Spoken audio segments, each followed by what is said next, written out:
Alison Weir's The Princess in the Tower.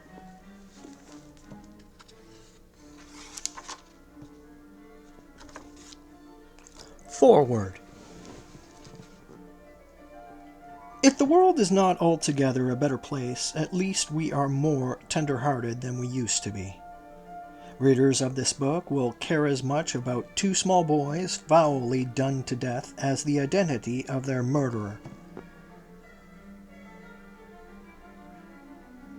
The mystery of The Princess in the Tower is the cause of outrage as well as the whodunit, the ultimate child abuse that happens to have taken place 500 years ago. Detached as a historian should be, Alison Weir still compels speculation about the feelings of Edward V and his brother, confined in a prison, separated from their mother, the boy king in pain from chronic osteomyelitis. Their deaths are painful to contemplate, by smothering, says Sir Thomas More, and a dagger used to make certain. Nevertheless, their fate has been among history's great enigmas. Shakespeare, Moore, Polydore, Virgil, and the Croyland Chronicle name Richard III, the boy's wicked uncle, the crook-backed brother of Edward IV, as the perpetrator. But was he a hunchback with a withered arm? Probably not. According to this deeply researched reappraisal of events, but only rather small and with a disability of the shoulder muscles. Deformity in those days was equated with evil, but where also no quarter to the anti-Tudor faction, the Richard III Society, and their fellow travellers, who in spite of every contemporary chronicler belief in Richard's guilt, make Henry VII their scapegoat. Would the Queen Mother, Elizabeth Woodville, however politically expedient such a course, have given her support to the marriage of her daughter with the murderer of her sons? Just over 2 centuries later, the skeletons of 2 children were unearthed in the White Tower. Were these pathetic remains, with pieces of rag and velvet about them, the bones of Edward V and the Duke of York? Or could they be earlier? Could they be Roman? In a fascinating passage, Weir tells us how she learned that velvet was invented in the 1400s in Italy and not made in England before the 16th century. Social conventions and expense dictated that only these of the highest rank wore it. Forensic examination of the bones in 1933, revealing dental peculiarities common to the family, went a long way to confirming this identification. Above all, it has shown that the princes were dead by the end of 1483.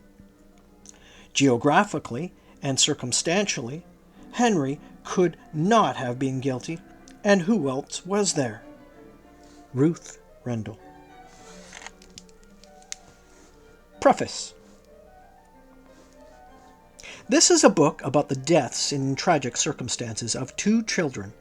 It is a tale so rich in drama, intrigue, treason, plots, counterplots, judicial violence, scandal, and infanticide that for more than 5 centuries it has been recounted and reinterpreted in different ways by dozens of writers. And it is easy to see why. It is a mystery, a moral tale, and above all, a gripping story. More compellingly, it is the story of a crime that has never been satisfactorily solved. There are few people who have not heard of The Princess in the Tower, just as there are few people who do not relish a good murder or mystery story.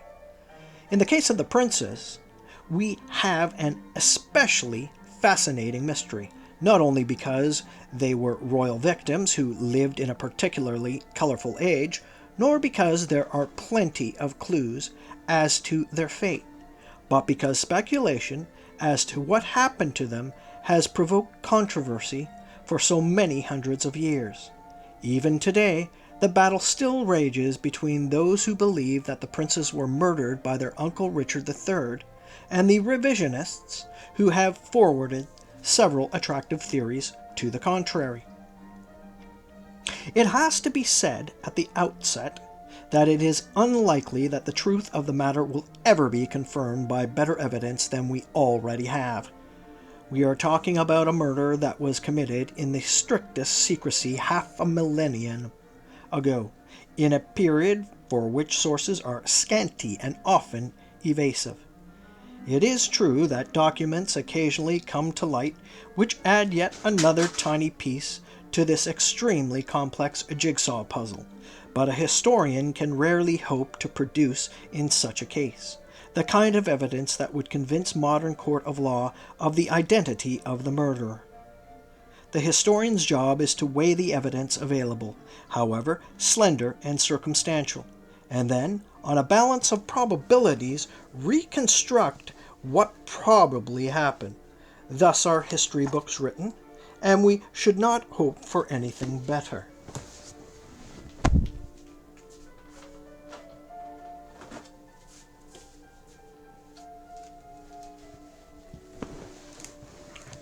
For 3 centuries and more, the revisionist view of Richard III has prevailed, and in recent years the efforts of the Richard III Society have ensured that textbooks are now being cautiously rewritten to present a kinder view of the last Plantagenet king. Yet since the discovery in 1934 of Dominic Mancini's contemporary account of Richard III's usurpation, which corroborated many details in the Croyland Chronicle and other contemporary works hostile to Richard, the majority of serious historians have rejected the revisionist view and stressed the huge amount of circumstantial and other evidence against Richard III. I have therefore tried to approach this book with as open a mind as possible. I have studied all the contemporary works on the subject as well as dozens of modern ones, and I have collated all the evidence available. I am now confident that the solution to the mystery presented here is the only plausible one. In my research, I have analyzed every sentence written about the disappearance of the princes in original sources, even rearranging information into its correct chronological sequence. And I have found, somewhat to my surprise, that it is indeed possible to reconstruct the whole chain of events leading up to the murder of the princes, and to show, within the constraints mentioned above, how, when, where, and by whose order they died. The truth of the matter is there in the sources, for those who look carefully enough. We are dealing here with facts, not just speculation or theories, which I have tried very hard to avoid. I realize, of course, that my claims are highly contentious, but I am confident that they can be substantiated by good evidence, as I will demonstrate in the text. Thus, I hope to entertain, inform, and convince all those who read this book. Alison Weir.